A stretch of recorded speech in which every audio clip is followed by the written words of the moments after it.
We ready? Good afternoon and welcome to the City Club of Cleveland. I'm Dan Moulthrop, Chief Executive here at the City Club and also a proud member. It's my pleasure and privilege to introduce to you our speaker today, the United States Secretary of the Navy, Ray Mabus.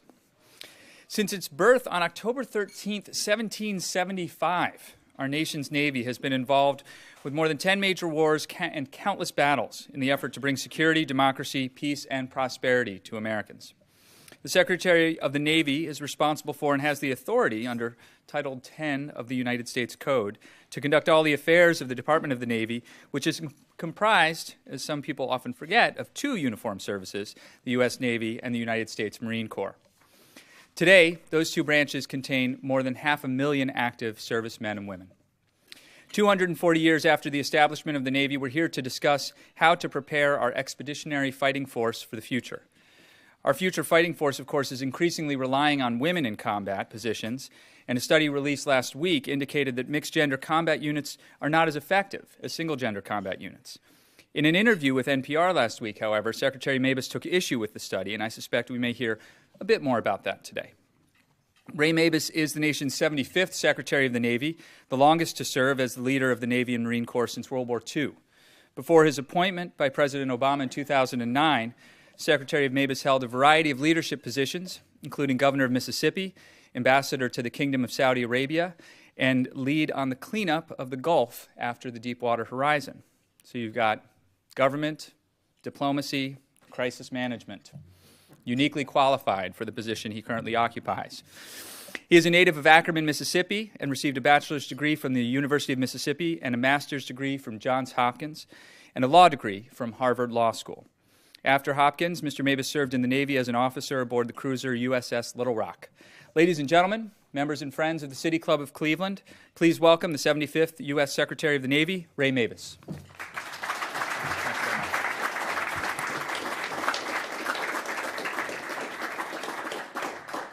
Thanks, Dan, and thank y'all so much for having me here. I'm going to say a couple of words about the City Club in Cleveland and then talk about the Navy and Marines.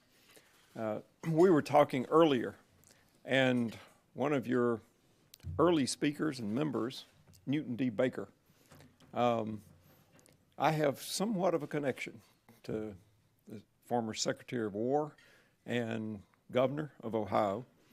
In my office is a portrait of Franklin Roosevelt, signed to my uncle, Leslie Mabus, who was a delegate for Roosevelt in 1932. The only other member of my family that's ever done politics.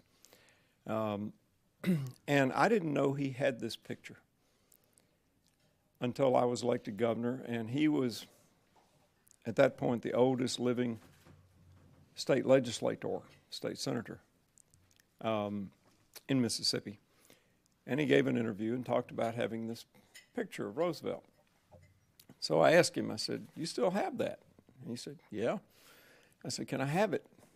And he said, "Sure, I'm not doing anything with it." And so my next trip home, I went up to the attic with him. He was 92 at the time. And he still had the original string wrapped around the picture. And I asked him how he got this picture signed. And he said that at that point the delegations to the convention were done by the unit rule, so a majority of the delegation carried the whole delegation, unlike today when it's proportional. And Roosevelt had a one-vote lead in Mississippi over Newton D. Baker. Now, Roosevelt had had previous experience with Newton D. Baker. Franklin Roosevelt had been Assistant Secretary of the Navy in World War I under Josephus Daniels when Newton D. Baker was Secretary of War. Josephus Daniels, you may remember, maybe not, took alcohol away from the U.S. Navy and replaced it with coffee. And so sailors would very sarcastically say, "Let's go get a cup of joe," which is where that expression came from. But Roosevelt's folks came around, the Mississippi delegation, and went to every one of their delegates and said, "What do you need to stick with Roosevelt?" And my uncle said, he told him, he said, "I'd like to meet Roosevelt, and get him to sign a picture for me. And he paused, talking to me, and said, "I guess I could have been an ambassador." Tonight, at the stadium, I'm going to throw out the first pitch for the Indians. And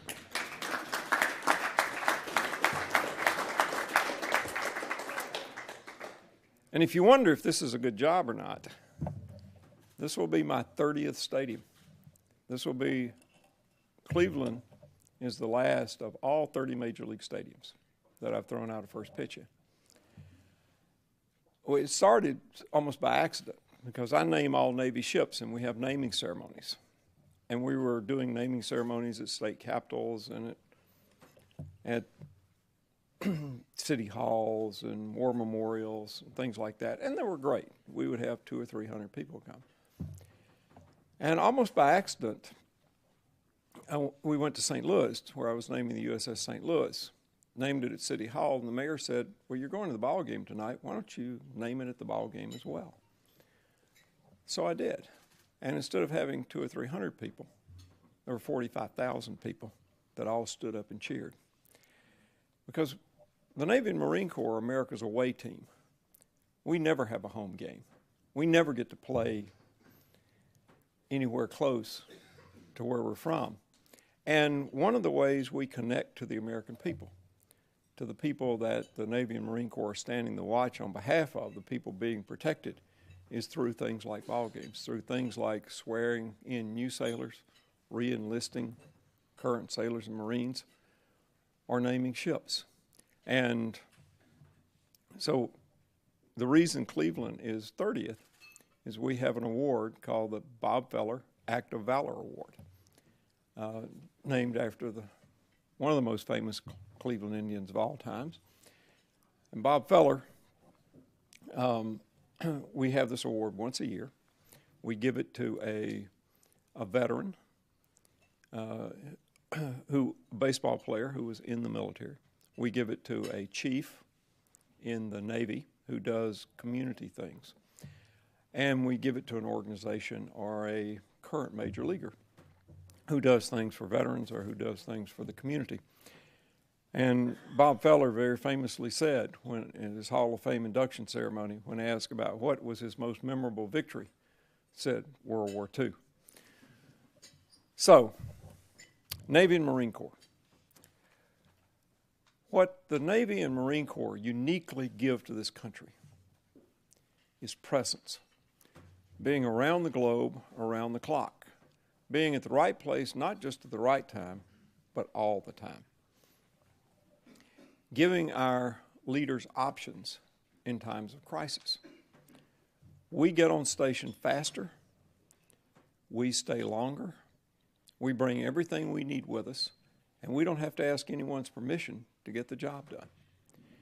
One of the best examples of that happened last year when the decision was made to strike ISIS. We had a carrier launching strikes in less than 30 hours.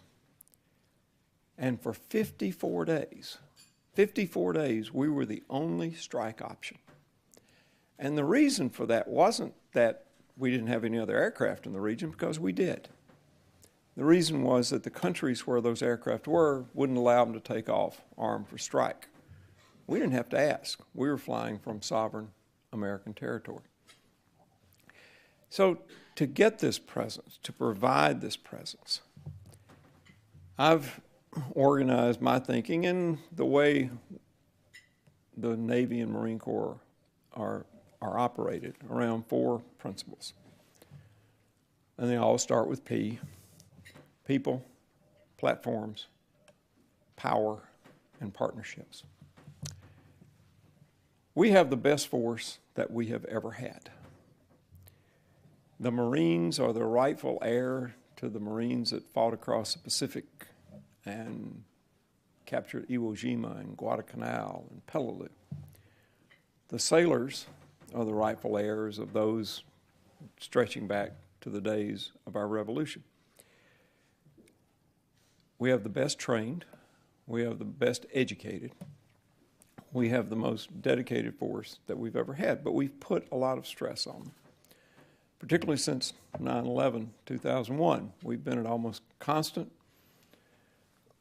in constant warfare, and our deployments have gotten longer and more uncertain. So we've been trying to do some things to mitigate some of the stress on this force and to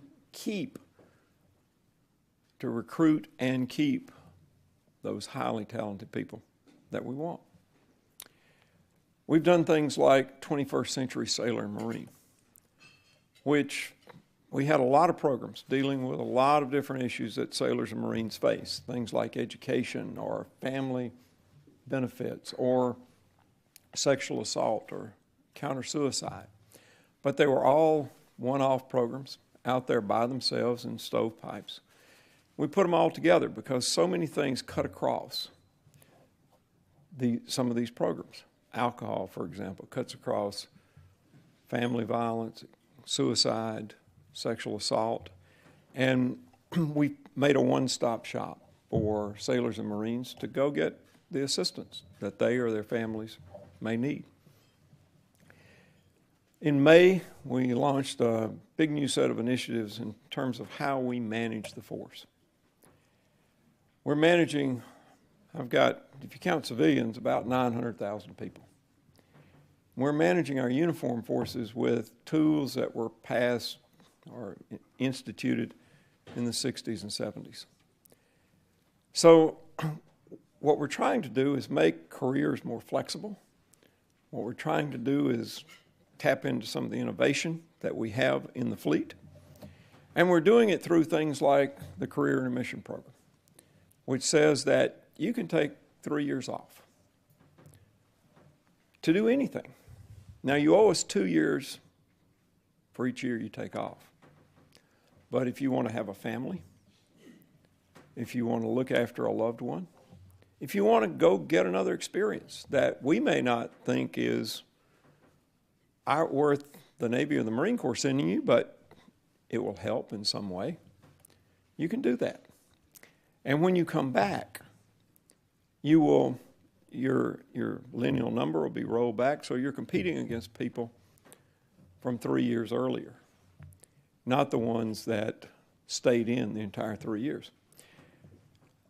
Even before this program, the last Commandant of the Marine Corps, Jim Amos, as a young officer, took off 2.5 years and went and flew for a commercial airliner. Came back in and still became Commandant.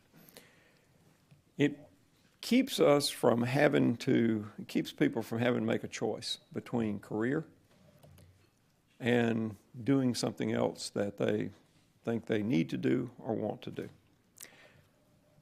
In July, I announced the tripling of paid maternity leave from 6 weeks to 18 weeks because we lose twice as many women in the 3 to 7 year range as men.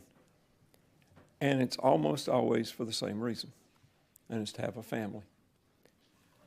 And we're trying that, some other things, starting childcare 2 hours earlier and ending at 2 hours later, because childcare was opening at 0700, and people had to report at 0700. So which one are you late for? We're trying to do this across the force in terms of things like changing our fitness test to be a culture of fitness instead of an every 6-month test. We're changing the way sailors and Marines eat to be healthier. And we're doing some of these, we're trying to make the check-the-box career patterns more flexible, more open, because we want people with different experiences, different mindsets rising to the top. It's one of the reasons that one of the first things that I was able to accomplish in this job was bringing Naval ROTC back to Harvard, to Yale, to Princeton, to Columbia, after an absence of over 40 years at each one of those places, because we need the differing viewpoints. But at the same time, we also opened NROTC units at Rutgers, and Arizona State, the two most diverse campuses in the country. And I will say a word about the Marines and women in combat arms. It's coming up on Leon Panetta, when he was Secretary of Defense, reversed the presumption and said everything is open. Every occupational specialty in the military is open unless you request an exemption. And if you request an exemption, both the chairman and the Secretary of Defense have to sign off on it. Nobody's asking for an exemption in Navy. My senior military aide here, Bob Smith, is a SEAL. The SEALs aren't asking for an exemption. Our notion is set standards. Make sure those standards have something to do with the job, and then if you meet it, you meet it. The Marines did a very long study, about 6 months, looking at women in things like infantry, armor, artillery. And at the end, they came out, and I've read this study pretty carefully a couple of times in a different place than I do, because they talk about averages, and the average woman is slower, the average woman can't carry as much, the average woman isn't quite as quick on some jobs or some tasks. The other way to look at it is we're not looking for average. There were women that met this standard, and a lot of the things there that women fell a little short in can be remedied by two things: training and leadership. And so I've been pretty clear, and I've been pretty clear about this for a while. I'm not going to ask for an exemption for the Marines. And it's not going to make them any less fighting effective. In fact, I think they will be a stronger force, because a more diverse force is a stronger force. And it will not make them any less lethal. And those are the two things you have to protect in the Marine Corps. Second, platforms. Quantity has a quality all its own. On 9/11, 2001, the U.S. Navy had 316 ships. By 2008, after one of the great military buildups in our history, we were down to 278 ships. In the 5 years before I became secretary, the Navy put 27 ships under contract. That was not enough to keep the fleet from shrinking further, and it wasn't enough to keep our shipyards in business. In my first 5 years, we put 70 ships under contract with a smaller top line. And so by the end of this decade, we'll be back to 306 ships, which is exactly where we need to be. And we've done it using some pretty standard business things.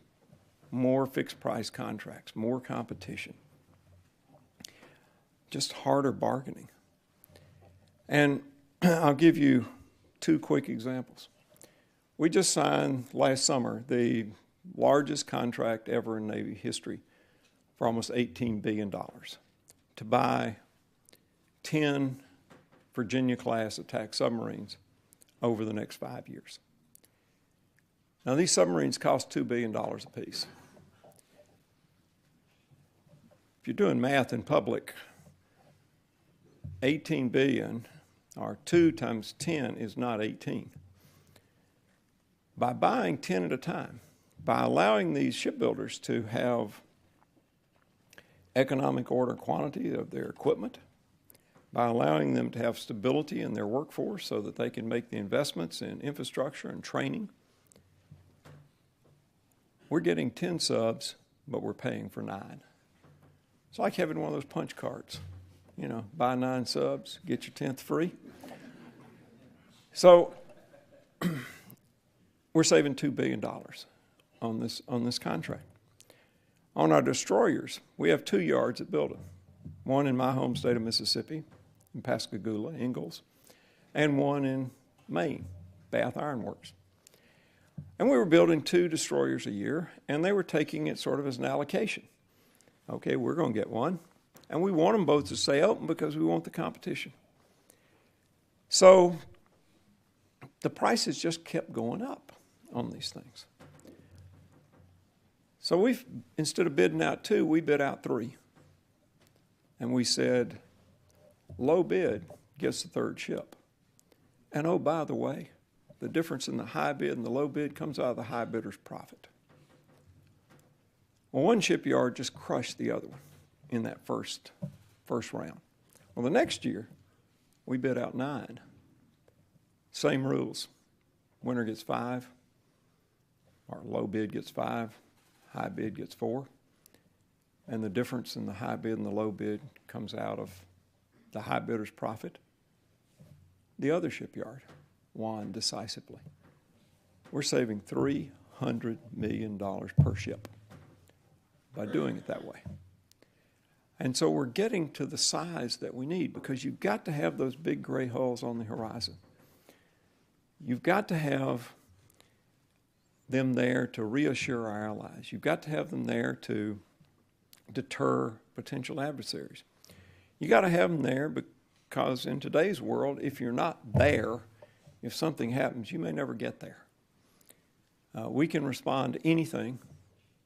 And today, we have 100 ships forward deployed somewhere far away from the U.S., ready to meet whatever comes over that horizon, and the amphibious ships loaded with Marines. We haven't done this at the expense of aircraft. We've bought 45% more aircraft than in the 5 years previously, using a lot of the same techniques.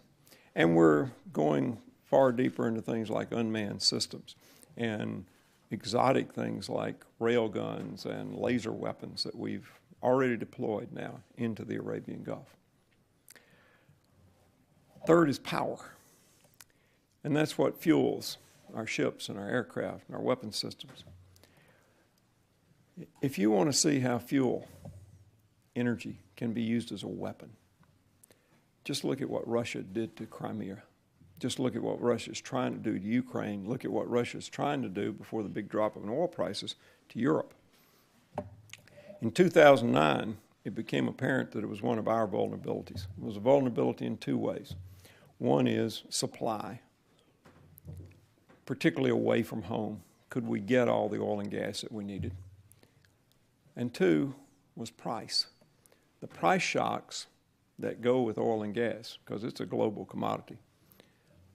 I was given bills of several $1 billion the first few years I was there in unbudgeted price increases. Now, it's hard to find $1 billion, even in the Pentagon. And the only place you can get it from is training. So you steam less, you fly less, you train less. Or if the bill gets too big, you buy fewer platforms because you simply cannot afford to fuel them. So in 2009, I announced a set of goals for the Navy that by 2020, at least half of all our energy, both afloat and ashore, would come from non-fossil fuel sources. We're going to be there this year on our basis. We're going to be 5 years early. The President put it in his State of the Union in 2012 that Navy was going to buy 1 gigawatt, which is half of our needs, by 2020. By the end of 2015, we'll be there. We'll be there at sea as well by 2020. All our ships, all our aircraft have been certified on alternative fuels. We have demonstrated something called the Great Green Fleet in an echo of Teddy Roosevelt's Great White Fleet. We demonstrated in 2012 every type of aircraft, every type of ship sailing on alternative fuels or flying on them, and the carrier is nuclear, which is another type of alternative fuel. Partnerships. We have 3 very important partnerships. First is with our foreign allies and friends. I travel a whole lot in this job. I just passed 1.1 million air miles. 140 separate countries.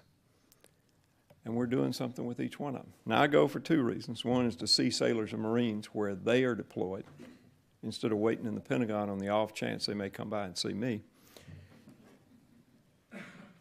But the second reason is to see the leadership of our friends, our allies, the people that we operate with around the world.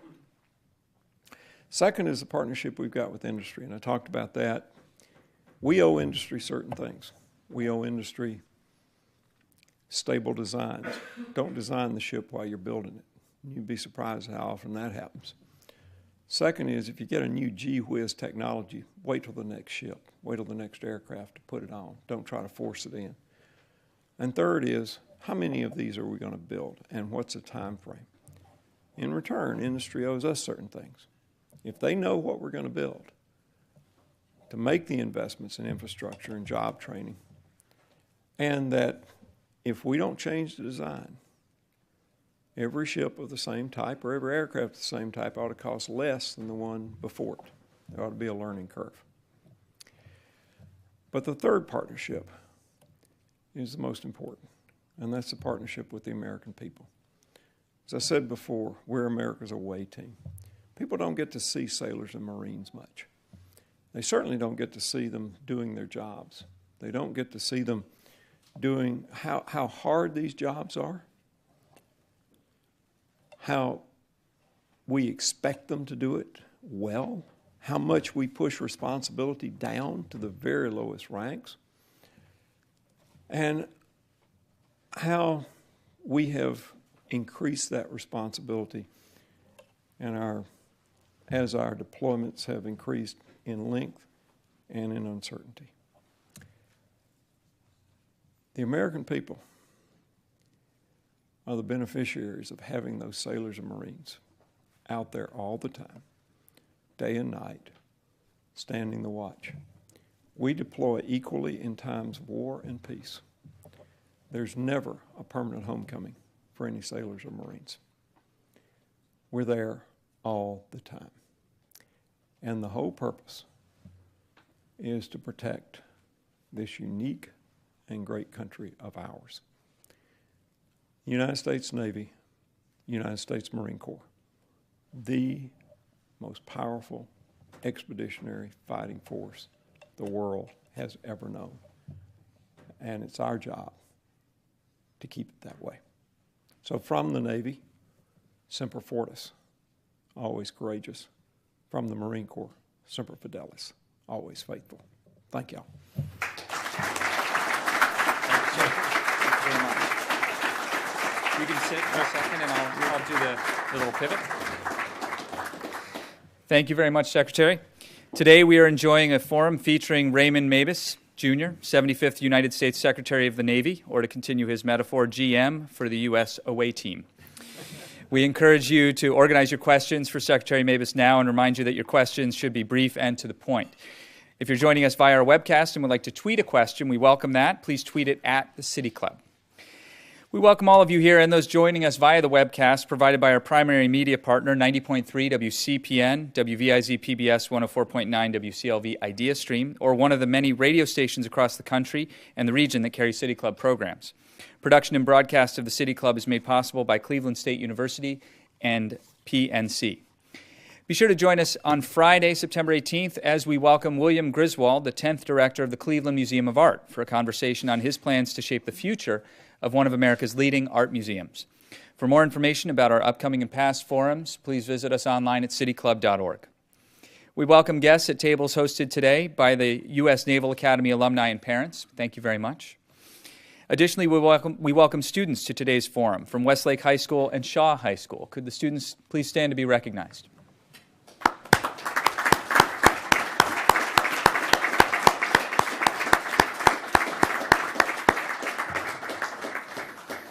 Student participation is made possible by a generous gift from the Loeb Foundation. We thank you for your support.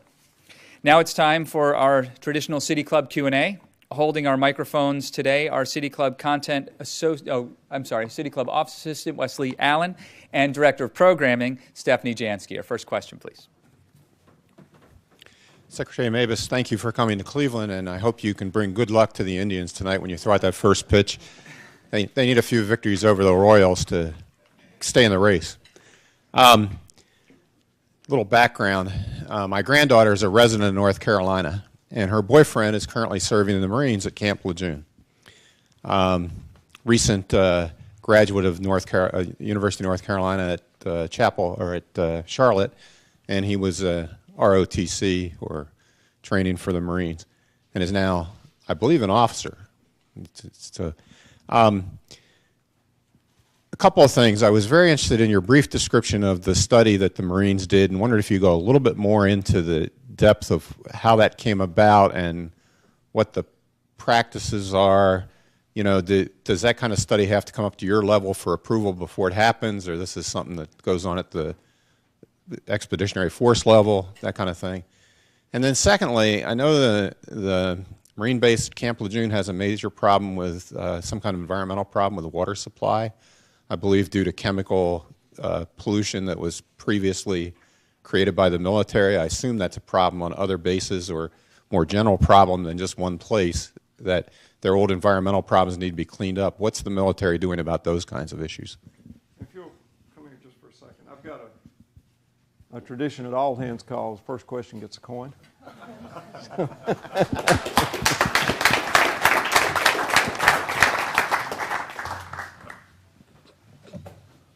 All right, on the Marine study, what they, number one, I knew about this study, of course, but I don't reach down and say, do this kind of study, do that kind of study. That came up from the Marine operating forces, Marine staff.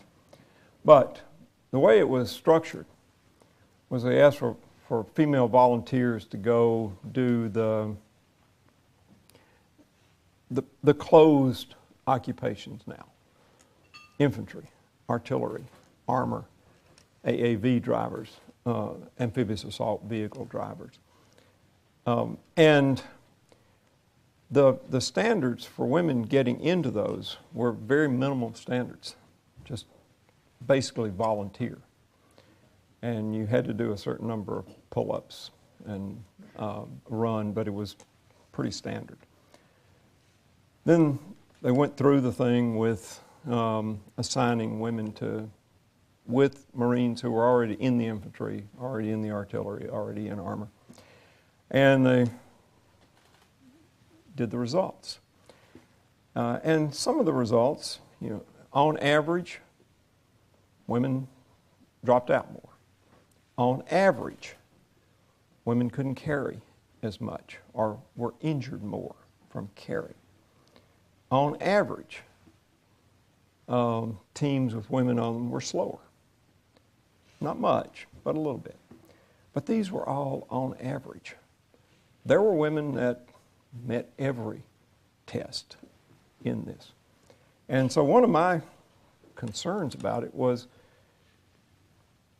we didn't do a very good job of screening people before the volunteering.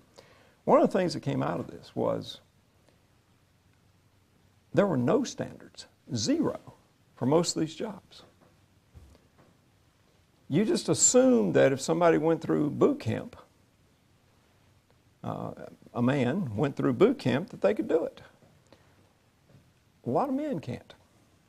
And so the one great thing that came out of this is all of a sudden there are standards.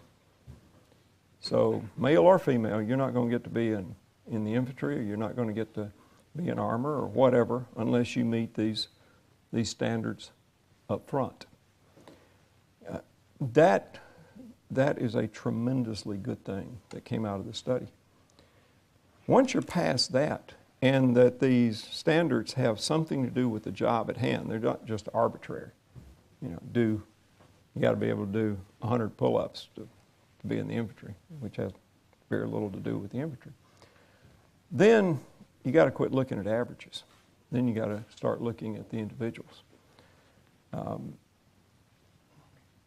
Women got injured a lot, or more than men, on duty. Men got injured 4 times as much than women off duty. So we got these knuckleheads who are out there, here, hold my beer and watch this.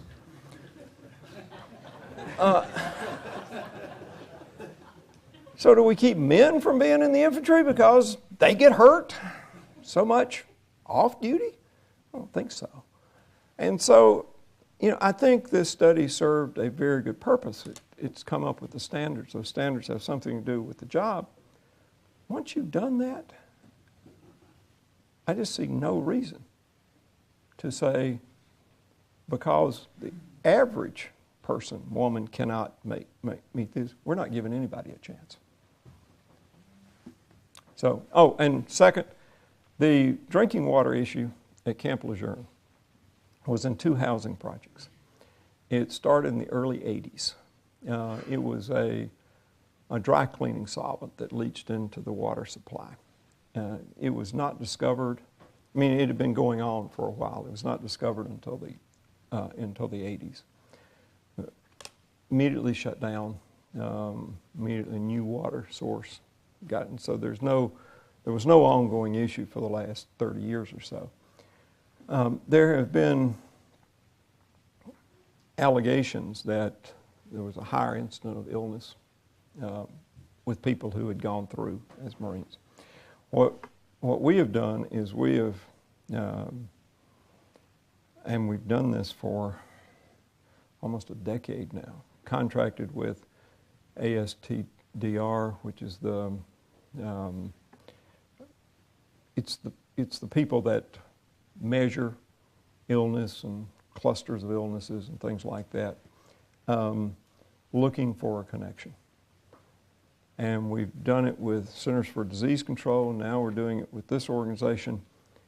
And so far, we can find no correlation between the two. Now, we've been paying for this research for, as I said, almost a decade, and we'll continue to. And we're reaching out to anybody who served aboard Camp Lejeune during that period and trying to keep them posted. And there are several 100,000, more than 200,000 people that we're in constant contact with. Who else? Thank you for saying you're looking for the exceptional people, the outstanding people, not the average people. That applies to both men and women. My question deals with the rise of China in its blue water navy and the expansion of its islands/reefs, and how is that going to affect the Navy operations and especially the right of innocent warship passage through territorial waters? Thank you. Well, for 70 years, the U.S. Navy has guaranteed freedom of navigation and freedom of commerce for everybody engaged in peaceful trade. We're unique that we've been the dominant naval power, and we haven't restricted that freedom of navigation to only people flying our flag or allies. And I think a very persuasive argument can be made that the economies of the world, particularly the economy of Asia, is doing as well as it is because of the United States Navy and that freedom of movement, freedom of navigation. And so we're going to continue to assert that. We're going to continue to assert freedom of navigation both on the water and above the water.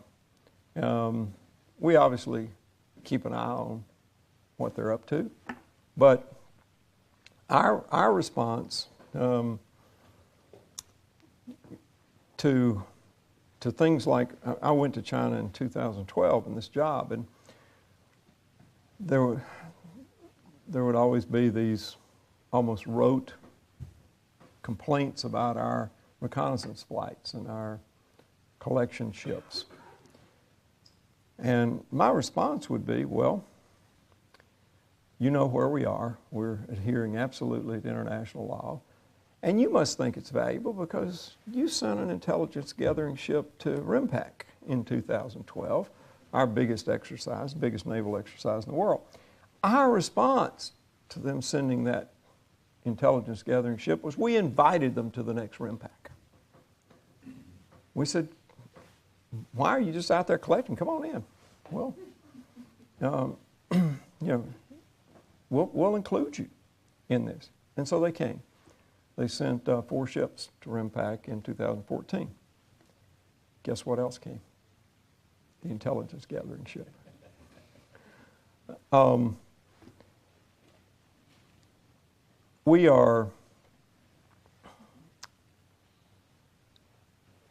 We're going to continue to assert those freedoms. We're going to continue to be with our allies in that region. We're going to continue with the dialogue with China, because one of the things as they develop a Navy, they need to become a very responsible part of the international order at sea and in the air. That's where we want them to go. We want them to become that responsible actor. And so we'll continue to talking to them and inviting them to things. But we're also, I'll put it this way, I'd way rather be in our place than theirs.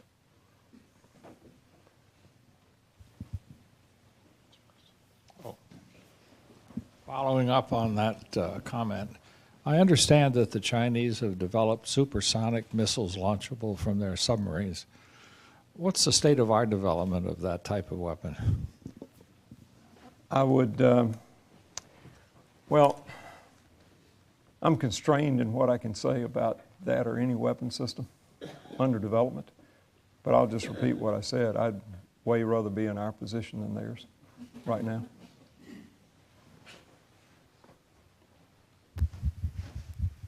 Mr. Secretary, thank you so much for being with us here in Cleveland today. My name is Grant Goodrich, Naval Academy Class of '94.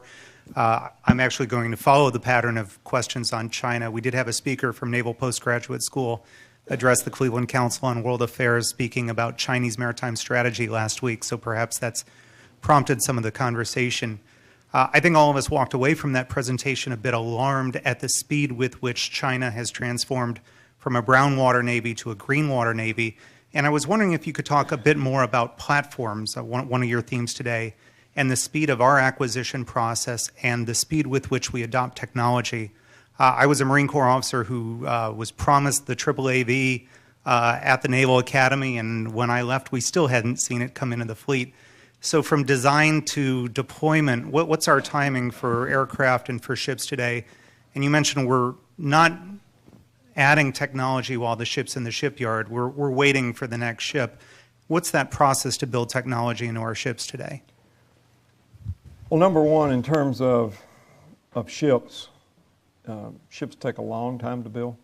There's not many shortcuts that you can make. And that's the reason we're dealing with the fleet size we've got today, were decisions made 15 years ago, 10 years ago. And so the decisions I'm making today will determine the fleet size in the late 2020s and into the 2030s. So I think in terms of getting the platforms, those gray hulls out, that we're doing pretty well. What we're not doing as good a job at is getting things to the warfighter from the lab. You'll get something that is a potential game changer. And it just gets bogged down in all this red tape and all the bureaucracy and all the check-the-box sort of things.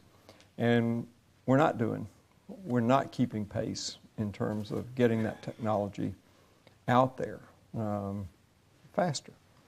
Now, we've got some initiatives underway to do that. We're doing, for example, the way we got the laser weapon. We put the laser weapon out 3 years ago into the Arabian Gulf. We did that as an experimental platform instead of a program of record, so that we could just move it out and see what happened in a harsh, saltwater, sandy, very hot environment. And the weapon has performed really well, so we can speed that up. We're putting a railgun. Y'all know what a railgun is? Because I didn't. But 2 rails, one's positively charged, one's negatively charged, and it sends a projectile out so fast Mach 9 that doesn't have to have any explosives in it. It just hits with the kinetic energy. It destroys things based on just how hard and fast it's coming in. And we've got a pretty big railgun now that we're going to put on a ship next year to test. But the railgun points out the problem. The railgun technology, we started exploring in the 80s. We're getting it out to test next year. Who knows when it's going to get to the fleet? There's example after example after example of that. And we're trying to get after it. Our current CNO that turns over Friday, who spoke here a couple of years ago, has an innovation cell. I've got a thing called Task Force Innovation to try to cut through some of this to, if you've got something you know works, get it to the fleet real fast. We're doing it in things like 3D printing now. I'll give you one very quick example, which is I held this up at Sea Air Space, the big exposition in April. We've got a UAV that's about this big. It costs $200. You can make it on board ship with 3D printing. It's a no deposit, no return. You send it out, it doesn't come back. But if you get in a fight, you send out about 2,000 of these. And they form a network with themselves. And they can be offensive, they can jam the enemy, or defensive. They can open holes in enemies' jamming to let our weapons or aircraft or missiles or whatever through. And they're very hard to shoot down because they're so small. And if you lose 10, 20% of them, it really doesn't matter. The network still works. And it's a way that we can defeat some of the ways that people are trying to go after our networks. Getting that to the fleet it's run into obstacles. And it's run into obstacles because of just the contracting process, just the acquisition process that we've got today. And we've got to simplify it. I know Congress is working on it, and we're working on it. And we're getting better, but we're still not there in those terms. Mr. Secretary, in 1970, I got orders out of the basic school, Quantico, Virginia, for the USS Little Rock. And my buddy said, well, the Little Rock, she's Sixth Fleet flagship, and she pulled into places like Monaco and Nice, France, and Naples, Italy. So I report to Marine Barracks, Newport, Rhode Island. At night, the NCO in charge says, oh, the Little Rock, sir, she's up in dry dock in Boston, Massachusetts. So I was instructed to report aboard in dress blues, so here I am in my dress blues, and my shoes shined up and looking real good, stepping over airlines, walking around equipment, these shipyard workers looking at me like I'm an alien from outer space. And I report aboard, and I meet I come in contact with a young ensign named Ray Mavis. had a little of this going on because he was reading all the Z-grams, and talked a lot about this governor from Georgia named Jimmy Carter. And I just want you to compare the Navy that you served in back in the 70s with the Navy that you lead now. I'm very glad to see you again after 45 years, because I reported to that same shipyard. I actually lived on Little Rock during the shipyard, which was an interesting experience. And I did have, well, one of my friends described my beard as it looked like I'd glued 2 squirrels to my face. I had the worst beard anybody's ever had. And Little Rock didn't become Sixth Fleet flag while either one of us was on it after that. But I served with a lot of very dedicated, very patriotic people. We couldn't touch the Navy of today. Could not touch them. I mean, you were a Marine on board. We never left port without leaving somebody behind in jail. I mean, it just didn't happen. You know, somebody getting a fight or get drunk and not wake up in time, and we'd be gone. That just doesn't happen today. That just does not happen today.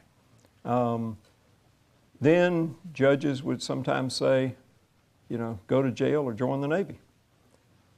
That doesn't happen anymore.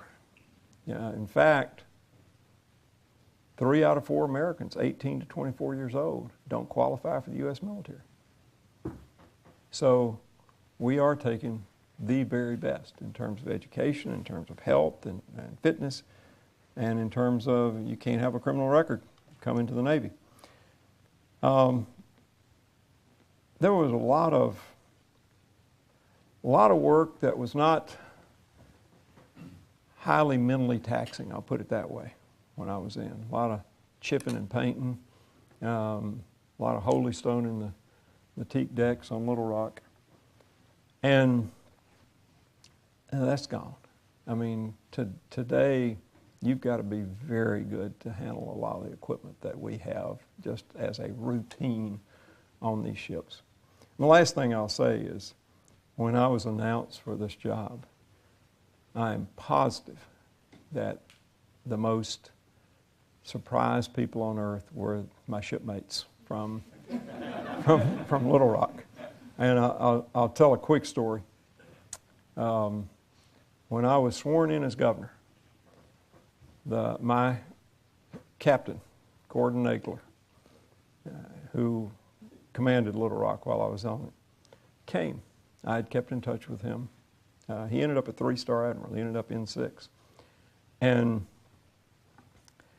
some enterprising reporter found him and said, well, did you see this potential when he was a young officer on your ship?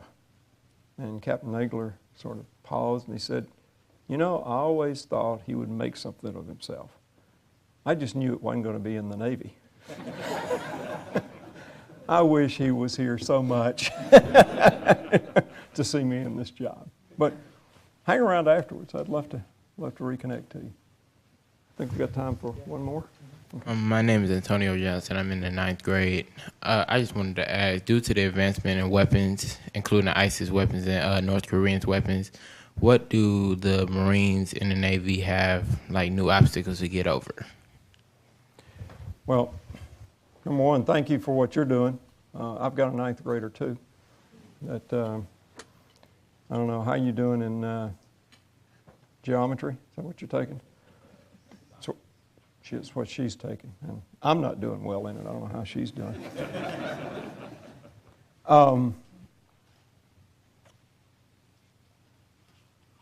People like ISIS, North Korea, and you can look almost any point in the globe, the main weapon they have is ideology.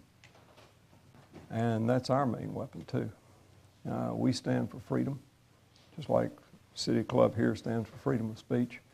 We stand for openness. We stand for inclusion. They stand for everything opposed to that.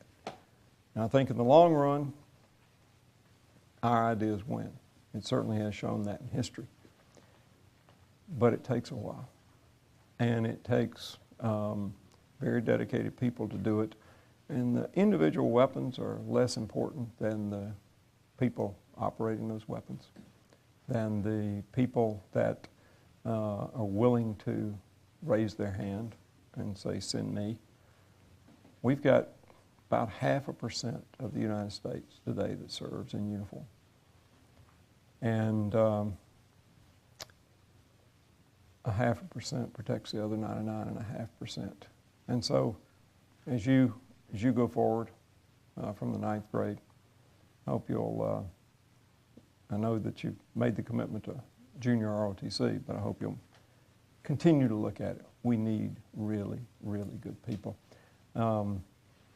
Although I would question a little bit your choice of branch.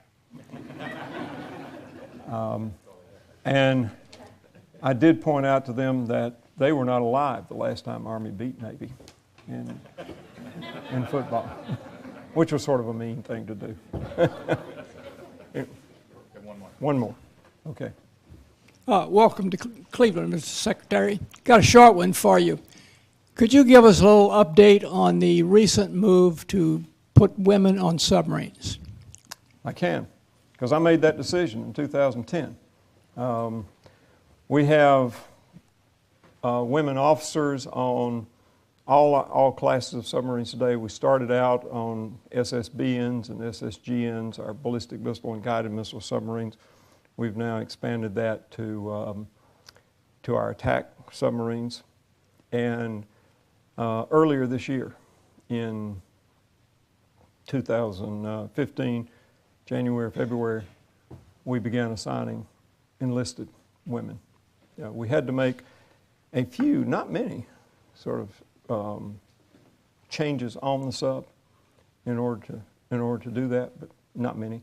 And interestingly enough, the first cruises, women got their dolphins a little bit quicker than men.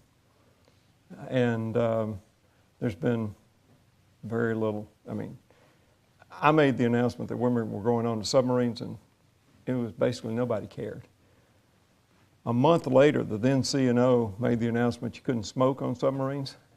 Everybody cared. So it's been a great success, and we'll have fully integrated crews across all our submarines pretty soon. I just wanted to ask you real quick, what do you think about the naturalization to citizenship process? For our military? Yes. Well, one of the ways that we get some pretty outstanding people is through that process. In fact, I awarded a Navy Cross and named a ship after Rafael Peralta, a Marine who died in Iraq and saved fellow Marines by throwing himself on a grenade, who was a naturalized American citizen. And so we've had wonderful success in that program, and I certainly hope that it continues. Well done, sir. Thank you so much. You sit down here. I'll just close it out. Today at the City Club of Cleveland, we've been enjoying a forum featuring Raymond E. Mabus, Jr., 75th United States Secretary of the Navy. Thank you very much, Secretary Mabus. Thank you, ladies and gentlemen. Our forum is now adjourned.